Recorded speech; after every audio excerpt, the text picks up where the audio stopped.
Hello everyone, in this tutorial, I'll guide you through the process of adding contacts to your GetResponse lists. Let's dive in.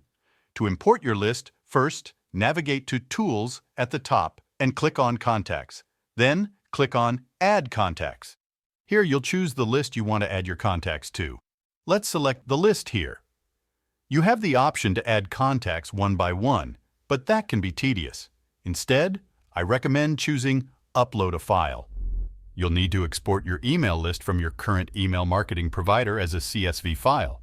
Next, click on Select a File from Computer and choose the CSV file you exported. Then, decide whether you want to add and update existing contacts, add only new contacts, or update only existing ones.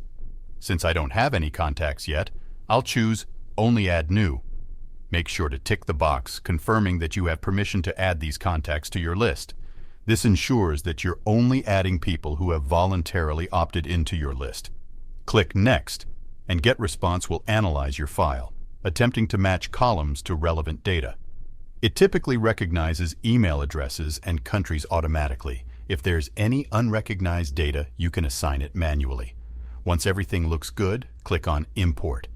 GetResponse will begin importing your contacts, which may take some time as it verifies the legitimacy of the contacts. Don't worry if it takes a while. After the import is complete, click OK. Check back after a couple of hours to ensure everything went smoothly. And that's it. You've successfully added contacts to your GetResponse list. Don't forget to click the link in the description to try GetResponse for free.